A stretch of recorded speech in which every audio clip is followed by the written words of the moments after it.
नमस्कार दोस्तों, आज की कहानी नंबर।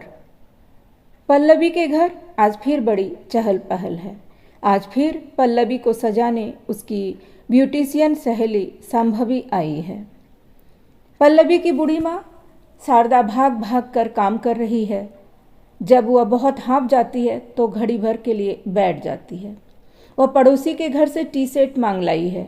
मुद्दत का बना लिली के फूलों की कढ़ाई का पलंग पोस बैठक के दीवान पर बिछा दिया है। उसके फटे कोनों को बड़ी सफाई से दीवार की ओर डालकर छिपा दिया है। यह पलंग पोस उन्होंने अपनी जवानी के दिनों में काढ़ा था। इसे देखकर आज फिर न जाने कितनी भूली बिसरी मधुर स्मृतियाँ ताजी हो उठी हैं। नयन कोर भीग भीग जा रहे हैं। पल्लवी के पिता को घर सजाने का कितना शौक था, मगर वह असमय में ही न चल बसे होते तो क्या आज उन्हें यह दिन देखने पड़ते। अच्छी खासी तनख्वाह थी।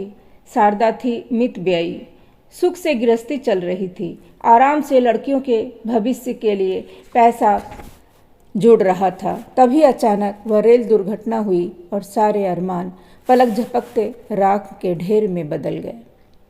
तब से कैसे दिन कटे यह सिर्फ शारदा ही जानती है। ज़्यादा पढ़ी लिखी भी न थी।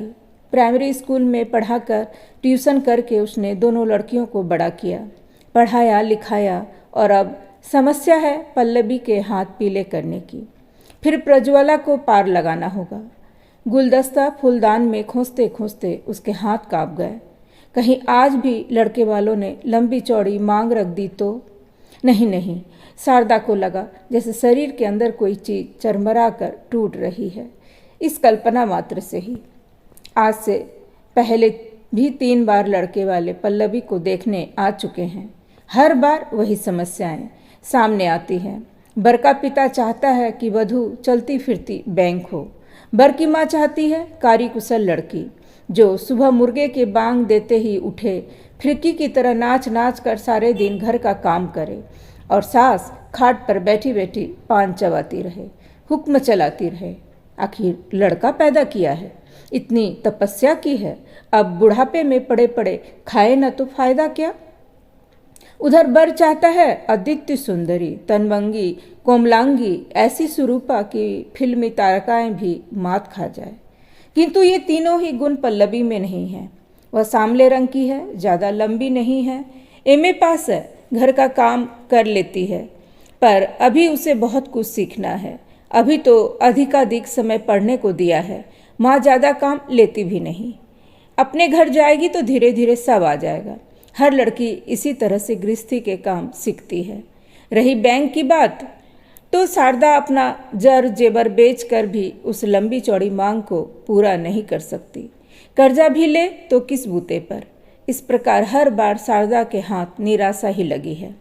शारदा इसी उधेड़ बुन में खड़ी थी कि संभवी आ गई। माँ जी चलिए, वे लोग आ गए हैं। शारदा जैसे सोते से जाग पड़ी, झटपट माथे पर पल्लू रखा और दौड़ पड़ी अगवानी के लिए। 4 लोग आए हैं। लड़के के पिता ने परिचय कराया, मेरी पत्नी रेवती, मेरा पुत्र अंबर और मेरा भांजा सागर। शारदा ने सबकी अभ्यर्थना की, फिर संभवी से बोली, जा बेटी पल्लवी को बुला ला। पल्लवी आई, पर यह क्या, पल्लवी ने सारा मेकअप धो दिया था। जूड़ा खोलकर एक सीधी चोटी कर ली थी। माथे पर एक नन्ही बिंदी लगा रखी थी। उसे जो बॉर्डर वाली लाल साड़ी पहनाई गई थी, उसकी जगह पर पाइपिंग वाली सफ़ेद धोती पहन ली थी। यह वही धोती थी जो 2 जगह फट जाने से सिली हुई थी और जिसे पहनकर पल्लवी कॉलेज जाती थी। शारदा के पैरों के नीचे की जमीन खिसक गई। यह क्या किया इसने, सारे किए कराए पर पानी फेर दिया। संभवी ने 2 घंटे लगाकर सजाया था।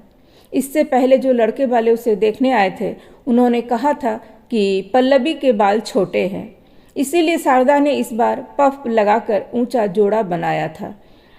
इसके 2 फायदे थे, एक तो लंबाई बढ़ जाती थी, दूसरा छोटे छोटे बालों की बात भी दब जाती थी। शारदा के चेहरे पर हवाइयाँ उड़ने लगी, पर पल्लवी शांत थी। उसके चेहरे पर आत्मविश्वास का भाव था। लगता जैसे वह कुछ निश्चय करके आई है, अडिग निश्चय। शारदा मन ही मन काँप रही थी। आज न जाने क्या होगा, कैसे लाज बचेगी। लड़के की माँ पल्लवी से बातें कर रही थी। पल्लवी बड़ी सहजता से बोल रही थी, जा बेटी चाय ले आ। शारदा की आवाज़ कांप गई। प्रज्वला को जानबूझकर कमरे में नहीं बुलाया था। उसका रंग पल्लवी से साफ था। वह लंबी भी थी और स्मार्ट भी। एक बार तो एक लड़का कह बैठा था, बड़ी से तो नहीं, छोटी पसंद है। उस वक्त पल्लवी को लगा था जैसे किसी ने उसके कलेजे में तान कर मुक्का मार दिया हो। इस कटु अनुभव के बाद जब भी पल्लवी को देखने को आता, प्रज्वला को अंदर छिपा दिया जाता। पल्लवी चाय ले आई। शारदा को पसीना छूट गया। मिसेस भानुमति ने कितनी नानुकुर की थी टी सेट देने में, और लगभग पाँव छू कर ही शारदा टी सेट लाई थी, पर पल्लवी चाय लाई थी रोजमर्रा की हिंदलियम की केटली में, और वही 8-8 आने वाले घर के मग, 4 तरह का नाश्ता 4 किस्म की प्लेटों में। कहीं इसका दिमाग तो नहीं फिर गया है? शारदा हकबका गई। नाश्ता तो बहुत अच्छा बना है बेटी, तुमने बनाया है? लड़के की माँ पूछ रही थी। जी नहीं, मेरी छोटी बहन प्रज्वला ने बनाया है। उसे खाना बनाने का बहुत शौक है, पल्लवी सच बोल गई। शारदा चुप थी। संभवी बाहर चली गई थी। वह शारदा की बेबसी समझ रही थी, पर करे क्या? सबके सामने पल्लवी से कुछ कह भी तो नहीं सकती थी। तुम्हारी बहन भी है? वह कहाँ है? लड़के की माँ ने पूछा। अभी बुलाकर लाती हूँ। पल्लवी फुर्ती से बाहर चली गई और प्रज्वला से बोली, तुझे माँ बुला रही है। प्रज्वला भी आ गई। शारदा की रही सही उम्मीदें भी जाती रही। वह असहाय होकर दीवार के सहारे खड़ी हो गई। उनकी दृष्टि पुनः मेहमानों की ओर गई। अंबर व सागर पल्लवी तथा प्रज्वला से घुल मिलकर बातें कर रहे थे, मानो कई वर्षों की पहचान हो। नाश्ता खत्म हो गया था। पल्लवी बर्तन समेटकर बाहर चली गई थी। आपने कितने नंबर दिए पल्लवी को? शारदा का कंठ भर आया। रोकते रोकते भी बूढ़ी आंखें तरल हो आई। आपकी दोनों लड़कियां फर्स्ट क्लास पास हुई हैं। लड़के की माँ उत्साह से भरकर बोली। दोनों? शारदा चौंक पड़ी। जी हाँ, दोनों। पल्लवी अंबर के लिए और प्रज्वला सागर के लिए। आपके घर की सादगी, आपकी लड़कियों का सहज व्यवहार देखकर मैं तो सचमुच ही मुग्ध हो गई हूँ। अभी कल ही हम एक लड़की देखने गए थे। उसे इतना पोत पात कर बिठा रखा था कि असली रूप रंग का अंदाजा ही न लग पाया। सैंड से तरबतर कर रखी थी और अपने दोनों बच्चे इस सारी बनावटी बातों से दूर रहते हैं। शारदा को लग रहा था जैसे वह स्वप्न देख रही है। और दहेज? शारदा पूरी बात नहीं बोल पाई। असली खटका तो अभी बना ही है। हिंदालियम की केटली वो अठन्नी वाले मगों ने उसकी माली हालत खोल कर रख दी थी। आप निश्चित रहें, हमें दहेज नहीं चाहिए। लड़के के पिता बोल पड़े। यदि हमारी कोई मांग होती तो हम यहाँ आते ही क्यों? लड़के की माँ ने पति की बात की पुष्टि की। अंबर और सागर चुपचाप बैठे थे। क्यों बेटा, तुम लोगों को कुछ कहना है? शारदा ने पूछा। बड़ों का निर्णय हमें भी मान्य है। अंबर और सागर एक साथ बोल पड़े।